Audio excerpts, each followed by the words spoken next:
지난주에 창세기 22장 이삭 번제 사건을 살펴보았습니다. 두 번에 걸쳐서 살펴보았는데 첫 번째는 아브라함의 믿음에 대해서, 또 두 번째는 아브라함의 순종에 대해서 말씀을 살펴보았습니다. 믿음과 순종은 전혀 별개가 아니라 하나의 세트로 가는 것입니다. 믿는 자는 순종하게 되고 순종하는 자는 믿는 자임을 우리가 알아야 하는 것입니다. 이삭의 번제 사건을 통하여서 여호와의 사자는 아브라함의 믿음을 인정하였습니다. 네가 네 독자까지도 아끼지 아니하였으니 네가 이제야 나를 경외한 줄 아느니라 하면서 하나님의 인정 마크를 아브라함에게 주신 것입니다. 이 말은 바로 하나님의 말씀과 동일한 말씀입니다. 하나님께서 아브라함의 믿음과 순종을 보시고 아브라함에 대해서 인정해 주신 것입니다. 그리고 이어서 이 아브라함의 믿음에 대해서 하나님께서 마지막 7번째의 약속을 주셨는데 그 약속은 바로 후손에 대한 약속이었습니다. 22장 17절 18절 말씀 가보시면 하나님께서 아브라함에게 큰 복을 주고 아브라함의 씨가 크게 번성하여 하늘의 별과 바다의 모래와 같게 하리니 내 씨가 그 대적의 성문을 차지하며 내 씨로 말미암아 천하 만민이 복을 얻게 하리라. 이 후손에 대한 약속을 하신 것입니다. 그렇다면 이 창세기 22장 사건은 하나님께서 아브라함에게 아들을 주시고 그 아들을 통해서 큰 민족을 이루시겠다에 대한 이 아브라함이 믿음으로 반응한 것입니다. 그리고 남은 것은 이제 땅에 대한 것입니다. 오늘 창세기 23장 이 막벨라 굴을 구입하는 사건은 하나님께서 아브라함에게 가나안 땅을 주시겠다에 대한 이 아브라함의 약속에 대한 반응이라는 것을 우리가 알 수가 있는 것입니다. 오늘 말씀은 먼저 이 사라의 죽음에 대해서 먼저 이야기합니다. 자, 1절 말씀 보겠습니다. 1절 말씀 시작. 사라가 127세를 살았으니 이것이 곧 사라가 누린 횟수라. 막벨라 굴을 구입하게 된 동기가 무엇인가 하면 이 사라를 매장하기 위함입니다. 왜냐하면 아브라함은 자신이 가나안 땅에서 아무런 땅을 소유한 것이 없습니다. 그래서 사라가 죽은 후에 사라를 매장할 땅을 구해야 했습니다. 그래서 성경은 1절에서 이 사라의 죽음 사건에 대해 이야기하면서 사라의 나이를 언급하고 있습니다. 사라는 127세를 살았습니다. 그런데 이것이 왜 중요한가 하면 성경에서 많은 믿음의 조상들에 대해서 그들이 죽은 나이를 기록하지만 특별히 여성에 대해서 그들이 죽은 나이에 대해서 한 번도 기록하지 않습니다. 유일하게 오늘 이 사라의 죽은 나이에 대해서 기록한 것이 유일한 것이에요. 그만큼 사라는 구약에 나오는 여인들 중에서 아주 중요한 인물이라는 것을 보여주고 있는 것입니다. 사라가 왜 중요한 인물입니까? 그 이유는 무엇인가 하면 무엇보다 믿음의 사람이었던 믿음의 조상이었던 아브라함이 한평생 함께했던 여성이었기 때문입니다. 그뿐만 아니라 사라도 하나님께로부터 약속을 받았어요. 원래 이름은 사레였는데 사라로 열국의 어머니로 이름을 바꾸어 주었고 또 너에게서 많은 왕들이 날 것이다. 이 아브라함과 동일한 약속을 받은 사람이 바로 이 사라였어요.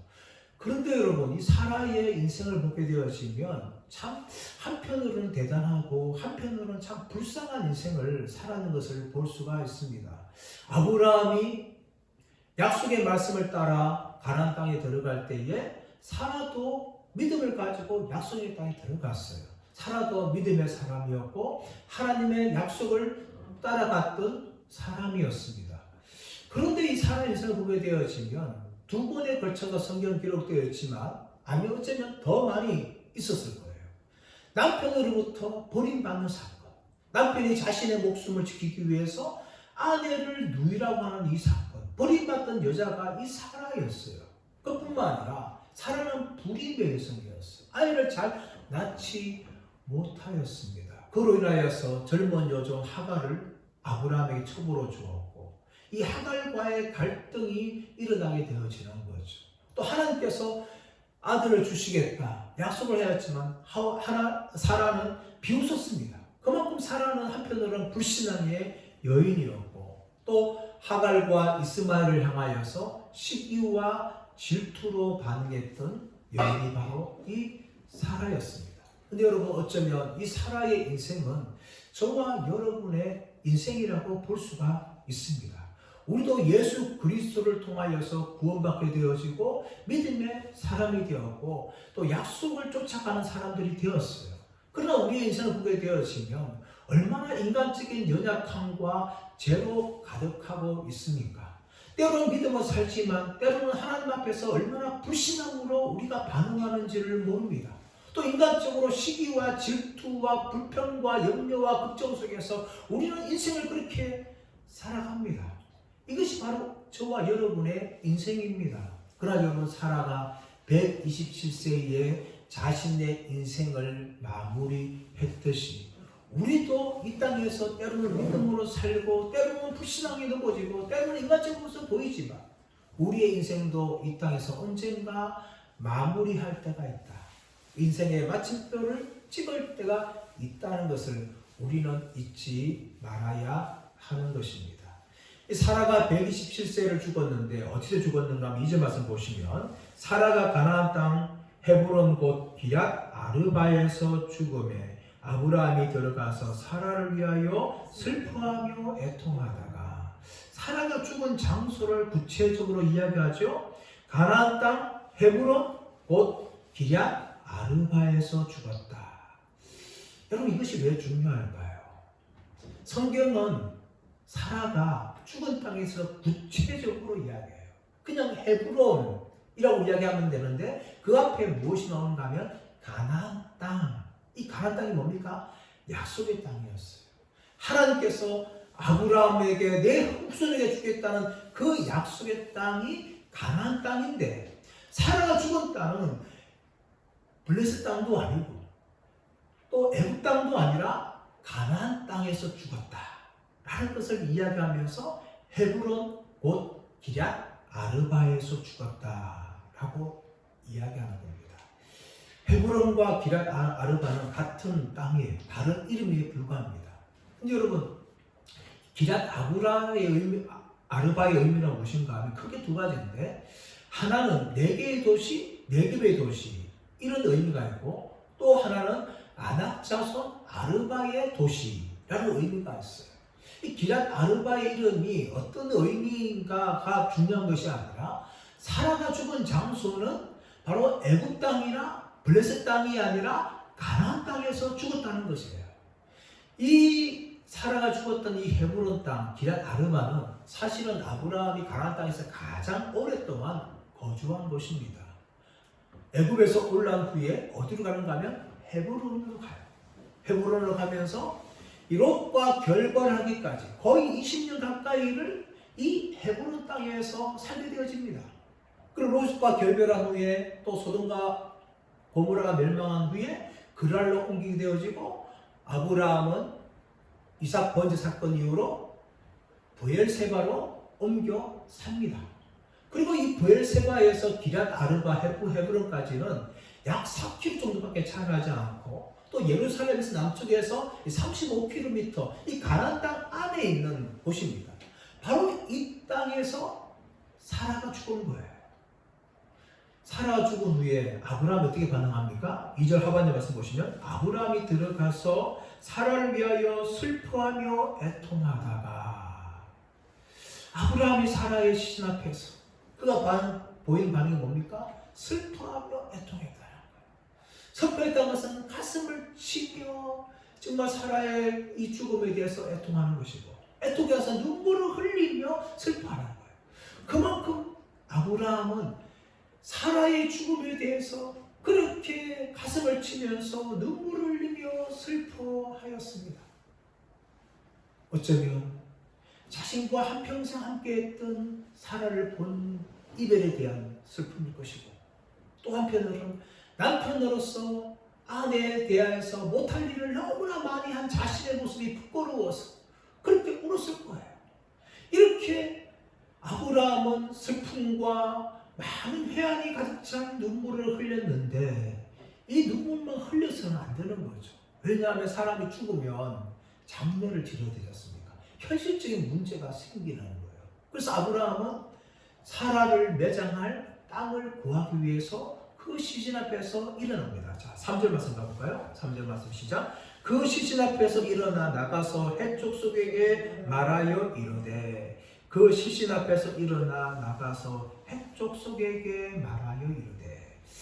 아브라함은 땅을 사기 위해서 헷족속에게 갔습니다. 이 헷족속의 정체가 어떤 사람들이냐? 학자들은 크게 두 가지로 갈라지고 있는데, 이 노아의 둘째 아들인 함의 아들인 가나안의 후손으로서 시리아 땅 오른테스 강유역에서 큰 제국을 형성했던 히타이트 제국을 형성했던 이 사람들의 일부다라고 학자들은 주장하기도 하고, 또 다른 학자들은 이 헷족속은 그런 히타이트 족속과 아무런 상관없는 그런 사람들이다. 크게 두 가지로 나누어지는 거예요.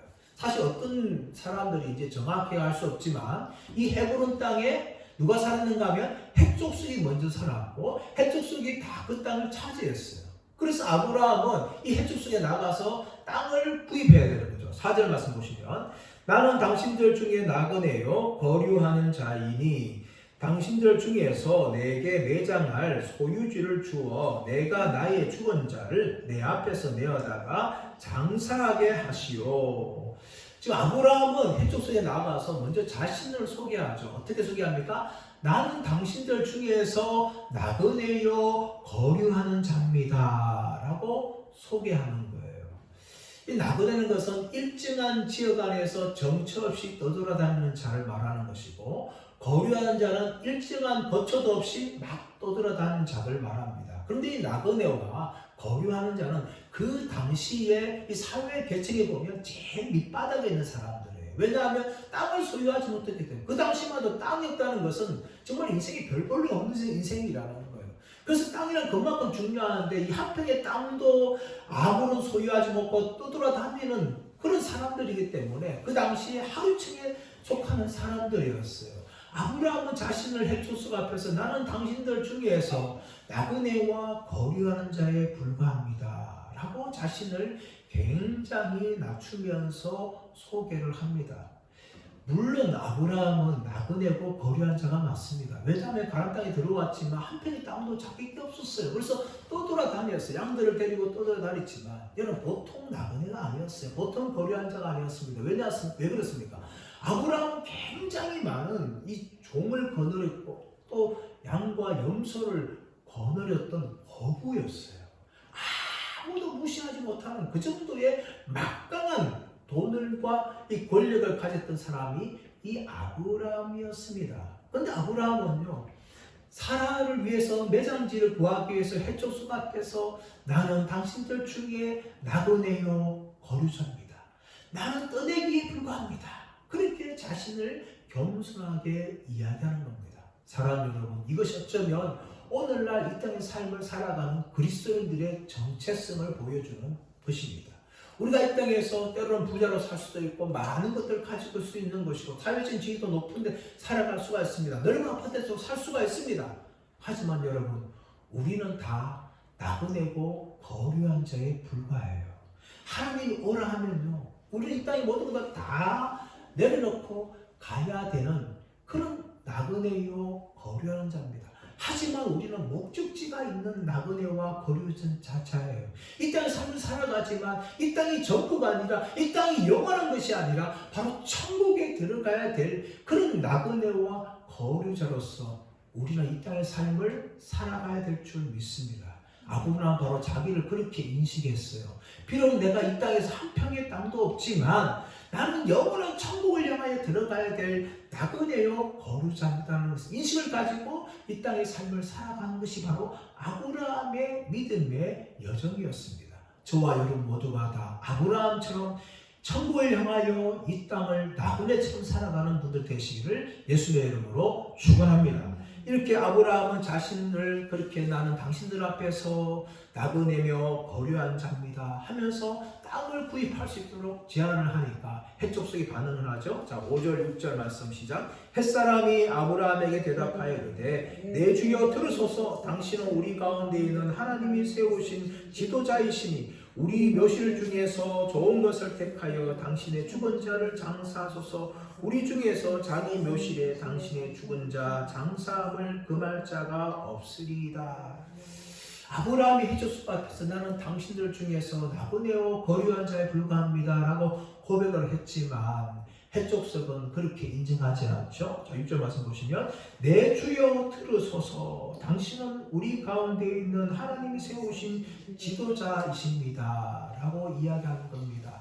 이 내 주여 아도나이, 이 말은 이 절대적인 왕이라든지 또 그 사회에서 아주 명예로운 신분을 가지는 사람을 향하여 부르는 말이에요. 내 주여라고 부르면서 당신은 우리 가운데 하나님께서 세우신 지도자입니다 라고 이 아브라함을 인정하는 거예요. 아브라함 비록 그들 앞에서 나는 당신들 가운데 나그네고 거류한 자 불과하지만 그렇게 속였지만은 해족수 사람들은 그것을 인정하지 않고 아닙니다. 당신은 하나님께서 우리 가운데 세우신 지도자입니다 라고 아브라함을 인정해 주는 거죠. 이것이 아브라함의 모습이었습니다. 비록 아브라함은 햇사람들 가운데서 나그네고 거류한 자에 불과하였지만 아브라함의 이 삶과 영향력에 대해서 해족석은 충분히 인정했어요. 아브라함을 보니까 저 사람은 보통 사람이 아니다. 비록 땅 한 평도 없고 떠돌아다니는 그런 목자에 불과하지만 저 사람을 보니까 하나님이 우리 가운데 세우신 지도자구나 하는 것을 햇사람들이 인정하는 거죠. 사랑하는 여러분, 우리가 이 땅에서 이렇게 영적인 낙원으로 살아갈 때에 우리 주위에 있는 불신자들은 우리를 인정하게 되어지는 거야. 저 사람을 보니까 정말 저 사람은 참 하나님의 사람이구나. 우리와 뭔가 다른 존재구나. 그렇게 인정하게 되는 거예요. 아브라함 그것을 인정받았습니다. 그러면서 햇사람들이 무슨 말하고 있는가 하면 당신은 이 땅에서 아무거나 가져가십시오. 6절 하반절 말씀 보시면 우리 묘실 중에서 좋은 것을 택하여 당신의 죽은 자를 장사하소서. 우리 중에서 자기 묘실에 당신의 죽은 자 장사함을 금할 자가 없으리이다. 여러분 해족속이 무슨 말합니까? 당신은 하나님께서 우리 가운데 세우신 지도자니까 우리 묘실 중에서 아무거나 취하십시오. 그러면 당신이 취하는 것을 반대하는 사람은 아무도 없을 겁니다. 그렇게 말하는 거죠. 이런 모습과 사실 오늘날 우리나라 시골의 모습은 전혀 다릅니다. 시골에 정착하려 하면은 참 힘들어요. 얼마나 텃세가 심한지 모릅니다. 농사를 지려고 비양을 가도 쉽지 않고요. 또 주택을 지어서 살려고 해도 이 주민들의 반대와 이 텃세들이 엄청나게 심한 거죠. 제가 아는 어떤 권사님은 경기도에 사시다가 충청도에 가서 농사 지으며 살려고 내려가셨어요. 그런데 그때부터 내려가자마자 그때부터 이 동네 사람들의 텃세가 얼마나 심한 거예요. 그러면서 견디다 못해 한 몇 년 하시다가 다시 경기도로 모든 걸 다 접고 올라오는 것을 제가 보았습니다. 여러분 어쩌면 이 사람들의 시골 텃세는요 외진들만 하는 것이 아니라 고향에 살지만 오랫동안 떠나서 다시 죽어서 묻히려고 내려오면은 그때부터 입구부터 차단시키는 거예요. 그러면서 온갖 돈을 다 받아내고 동의를 얻고 난 후에 거제사에 문을 열어줘요. 장례를 그렇게 치르게 합니다. 그만큼 우리나라 사람들 텃세가 심하지만 여러분 이 햇사람들 어떻습니까? 나그네요 거류자인 이 아브라함을 향하여서 전혀 텃세를 보이지 않죠. 그냥 호의적으로 반응하는 겁니다. 당신은 얼마든지 취하면 받을 사람이 없습니다. 그렇게 햇사람들이 반응을 합니다. 자 그러자 아브라함이 제안하죠. 자 7절 아브라함이 일어나 그 땅 주민 헷족속을 향하여 몸을 굽히고 아브라함이 일어나 그 땅 헷족속을 향하여 몸을 굽혔다. 이것은요 거의 90도로 그냥 전하는 거예요. 그만큼 햇사람들에 대해서 아브라함은 정말 최선을 다하여서 겸손의 이 도리로서 예를 펴하고 있는 모습을 보여주고 있습니다. 이런 모습은 정말 아브라함이 햇사람 가운데 하나님이 세우신 지도자라는 것을 보여주는 거예요. 여러분 겸손한 사람은 언제 표가 날까요? 높은 자리에 올라갈 때에 가진 것이 많을 때에 정말 예의를 갖춘 사람들이 겸손한 사람들이에요. 없을 때는요. 낮은 자리에 있을 때는 다 겸손한 척합니다. 왜? 남들 인정해 주지 않는다.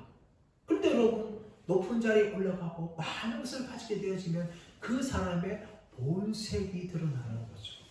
아브라함은 햇사람들로부터 당신은 우리 가운데 세우신 하나님의 지도자입니다 라고 인정받았지만 절대 교만을 드러내지 않습니다. 그들 앞에서 예의를 갖추면서 겸손하게 그들을 향하여 몸을 굽히면서 말합니다. 자, 8절 말씀 보시면 그들에게 말하여 이르되 나로 나의 죽은 자를 내 앞에서 내어다가 장사하는 일이 당신들의 뜻일진데 내 말을 듣고 나를 위하여 소알의 아들 에브론에게 구하여. 또 9절 말씀 시작. 그가 그의 반머리에 있는 그의 막벨라 굴을 내게 주도록 하되 충분한 대가를 받고 그 굴을 내게 주어 당신들 중에서 매장할 소유지가 되게 하기를 원하노라 하네.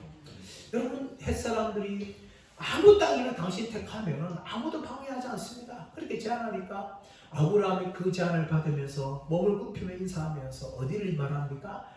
헷 족속 중에 에보론 사람이 가지고 있는 막벨라 굴을 자신이 사면 좋겠다라고 제안을 하는 거죠. 이런 제안할 때 마침 에브론이 그 자리에 있었습니다. 자, 10절 11절 시작. 에브론이 해쪽 중에 앉아있더니 그가 해쪽 속 곧 성문에 들어온 모든 자가 듣는 데서 아브라함에게 대답하여 이르되 내 주여 그리 마시고 내 말을 들으소서. 내가 그 밭을 당신에게 드리고 그 속의 굴도 내가 당신에게 드리되 내가 내 동족 앞에서 당신에게 드리오니 당신의 죽은 자를 장사하소서. 에브론이 해촉소 쪽에 앉아 있으면서 어디 있었는가 하면 성문에 들어온 자들에게 다 말을 합니다. 그들이 듣는 데에서. 이 성문이 왜 중요합니까? 고대 당시의 성문이라는 것은 재판이 열리는 장소였고 많은 사람들이 모여서 장사가 이루어지는 곳이 공식적인 장소가 바로 이 성문이었어요. 그래서 에브론은 성문에서 많은 사람이 듣는 데 가운데서 아브라함에게 지금 제안을 하고 있는데 어떤 제안을 하고 있는가 하면 내가 공짜로 당신을 줄 테니까 당신이 공짜로 내 땅을 사용하세요. 이렇게 제안을 하는 겁니다. 이런 제안은 굉장히 선의의 제안인 것 같지만 아주 고도의 상술이 들어가 있는 그런 제안입니다. 순수하게 공짜로 에브론이 그 땅을 줄 리가 전혀 없습니다. 나중에 보게 되어지면 이 에브론의 이 말의 실체가 다 드러나게 되어지는데 고지곳대로 사람 말을 들으면 안 돼요, 여러분. 이 땅에서는 마찬가지 아닙니까? 사람이 A라고 말할 때에서 그걸 고지곳대로 들으면 안 된다는 거죠. 우리나라도 그렇지 않습니까? 음식을 하면서 좀 드셔보세요. 한 번 딱 하고 그냥 안 드시면 내가 먹으면 그러면 큰일 납니다. 어떻게 하면 두 번, 세 번 그렇게 제안을 해야 되는 거죠. 마찬가지로 이 에브론이 이렇게 공짜로 사용하라고 제안을 했는데 이것은 고도의 상술이 들어가 있는 것입니다. 나중에 엄청난 돈을 벌기 위한 그런 것인데 이것이 왜 고도의 상술인가 하면 그 당시에 무료로 공짜로 그 땅을 소유하면 나중에 후손들이 그 땅을 돌려달라고 하면 그냥 돌려주어야 됐어요. 그러니까 땅을 지금 사용할 수 있는데 아무런 소유권이 없는 거예요. 그래서 이 아브라함은 사라를 매장하기 위해서 자신의 소유주를 삼기 위해서는 이 공짜 제한을 급습하더니 안 되는 거예요. 그래서 아브라함이 지혜롭게 반응하죠. 자, 12절 13절 아브라함이 이에 그 땅의 백성 앞에서 몸을 굽히고 그 땅의 백성이 듣는 데서 에브론에게 말하여 이르되 당신이 합당히 여기면 청하건대 내 말을 들으시오. 내가 그 밭값을 당신에게 주리니 당신은 내게서 받으시오. 내가 나의 죽은 자를 거기 장사하겠노라. 이 에브론이 공짜로 사용하라 그렇게 제안하니까 아브라함은 어떻게 합니까? 아닙니다. 내가 당신에게 합당한 값을 줄 테니까 당신은 나한테 그 땅을 팔아서 내가 매장할 소유주로 삼게 하여 주옵소서. 그렇게 또 한 번 그렇게 제안을 하는 거죠. 그러자 여러분 에브론이 자신의 본색을 다 드러냅니다. 자, 14절 15절 시작. 에브론이 아브라함에게 대답하여 이르되 내 주여 내 말을 들으소서. 땅값은 은 400세겔이나 그것이 나와 당신 사이에 무슨 문제가 되리이까. 당신의 죽은 자를 장사하소서.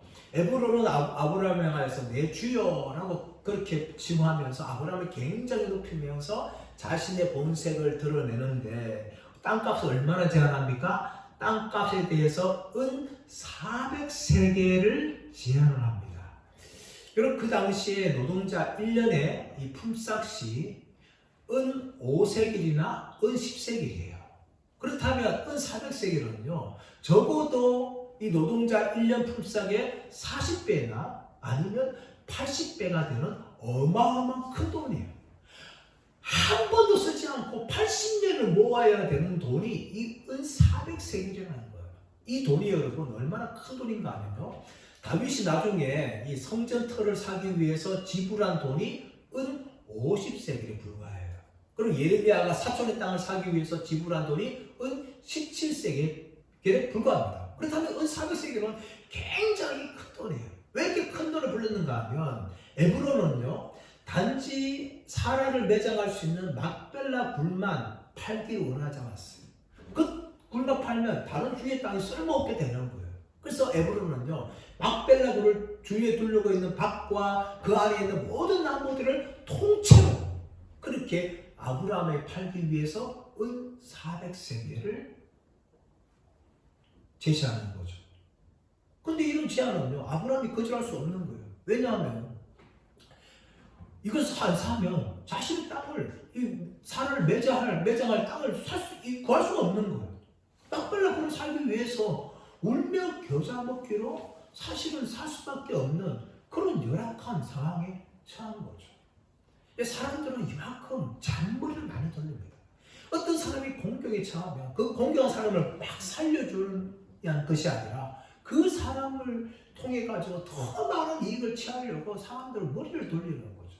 오늘날 우리나라 경제를 보십시오. 많은 분들이 힘들고 어렵지 않습니까? 그래서 1금융권 안 되면 2금융권 가고 2금융이 안 되면 또 지하금융까지 가야 돼요. 근데 그 지하금융에 속한 사람들 어떻습니까? 돈을 빌려주면서 선하게 빌려줍니까? 아닙니다. 막단지를 붙이는 거예요. 20% 30%만 붙이면서. 근데 못 가면 더 눈덩이처럼 불어나고 아예 신체 포기각서까지 쓰게 만들고 협박과 모든 방법을 동원해서 돈을 받아냅니다. 수십 배, 수백 배 받아내는 거죠.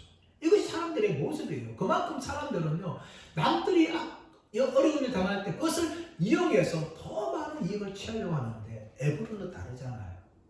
지금 아브라함이 사라가 죽었기 때문에 긴급하게 매장할 땅을 사야 돼요.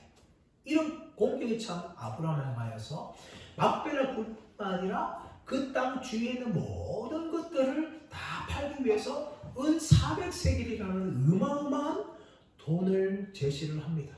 하지만 여러분 그 은 400세겔을 제안받은 아브라함은 그 땅을 그냥 사버립니다. 자 16절 17절 시작. 아브라함이 헤브론의 말을 따라 에브론이 헷 족속이 듣는 데서 말한 대로 상인이 통용하는 은 400세겔을 따라 에브론에게 주었더니 마므레 앞 막벨라에 있는 에브론의 밭과 그 밭과 거기에 속한 굴과 그 밭과 그 주위에 들른 모든 나무가 18절 성문에 들어오는 모든 족속이 보는 데서 아브라함의 소유로 확정된지라. 겉으로 보게 되어지면 아브라함이 완전한 바가지를 썼는 것처럼 보입니다. 그러나 여러분 여기서 아브라함이 결코 어리석지 않아요. 왜냐하면 만약에 여러분 아브라함이 은 400세겔을 주고 샀어요. 그렇다면 만약에 다른 사람이 아브라함의 그 땅을 살려고 하면 어떻습니까? 더 많은 돈을 주어야 돼요. 더 많은 돈. 아브라함은 비록 비싸게 샀지만 그 땅을 팔 때는 더 많은 돈을 받고 팔 수가 있는 거예요. 그래서 아브라함은 결코 넘어간 것이 아닙니다. 그런데 우리가 중요한 것은 단지 아브라함이 머리를 돌려가지고 그 땅을 다시 팔기 위해서 이 막벨라 굴과 주위의 땅을 산 것이 결코 아닙니다. 아브라함의 목적은 한 가지였어요. 무엇이었습니까? 사라를 매장할 영구적인 소유지를 얻기 위한 것입니다. 그래서 사라를 매장하기 위해서 은 400세겔이라는 아주 큰 돈을 가지고 이 땅을 샀는데 아브라함이 이 땅을 산 것은 단지 사라를 매장하기 위한 것만이 아니라 또 다른 이유가 있었어요. 그 이유가 무엇인가 하면 하나님이 이 땅을 너희와 너희 후손에게 주겠다 라고 약속하셨던 이 땅에 대한 약속에 대한 믿음이 있었던 거예요. 그래서 후손들에게 정표로서 아브라함이 이 땅을 소유하는 겁니다. 지금까지 한 평의 땅도 없었지만 이제 산을 매장하기 위해서 땅을 사는 거지만 하나님께서 너와 내 자손에게 이 땅을 주겠다 라고 약속하셨던 그 약속에 대한 믿음을 가지고 은 400세겔이라는 아주 큰 돈을 가지고 이 막벨라굴과 주위에 있는 땅들을 다 아브라함이 사서 자기의 영구적인 소유로 삼는 것이죠. 이것은 바로 하나님께서 약속하셨던 약속의 땅 믿음에 대한 반응과 행동이었다는 것을 아브라함이 보여주는 것입니다. 사랑하는 여러분, 이것을 통해서 이제 하나님께서 아브라함에게 약속하신 그 모든 약속들이 다 이루어져 가고 있는 것을 보게 되어집니다. 하나님께서 7번에 걸쳐서 아브라함에게 약속을 하였지만 그 약속은 크게 세 가지로 나누어지죠. 하나는 무엇인가 하면 아브라함의 이름을 창대케 하겠다. 하나님 이루셨어요. 그랄 왕 아비멜렉 앞에서 하나님께서 아브라함을 선지자다 그렇게 높여주셨고 해족속은 아브라함을 보면서 당신은 우리 가운데 세우신 하나님의 지도자입니다 그렇게 인정을 받게 해주셨어요. 아브라함의 이름이 단순한 나그네요 거류한 자가 아니라 선지자요 또 하나님이 세우신 지도자라고 인정받는 그런 존재가 되었습니다. 이방 민족 가운데 이름이 창대하게 되었어요. 그뿐만 아니라 하나님께서 이삭을 주심을 통하여 이삭을 통하여 이스라엘 민족을 이루시겠다는 약속을 아브라함은 받았습니다. 그리고 이 아비멜렉 이 막벨렛 땅 구입을 통하여서 약속의 땅에 대한 그런 증표로서 아브라함 그 땅을 구입을 하게 되어집니다. 그래서 하나님께서 약속하시던 이름 창대한 것들, 또 후손을 민족을 이루겠다는 것들, 그리고 땅을 주시겠다. 이 약속들이 이제 씨앗이 심겨집니다. 씨앗이 심겨져요. 그리고 하나님께서는 역사를 통해서 이것을 이루시는 것이죠. 이스라엘 백성들을 가나안 땅에서 애굽으로 옮기셨고 그 애굽의 430년을 통하여서 이스라엘을 거대한 민족으로 세우시고 또 그들을 통해서 가나안 땅에 들어가신 통하여 가나안 땅을 차지하게 하십니다. 그리고 다윗을 통하여서 많은 왕들을 나게 하시죠. 그리고 오늘날 저와 여러분이 아브라함의 영적인 후손이 되었습니다.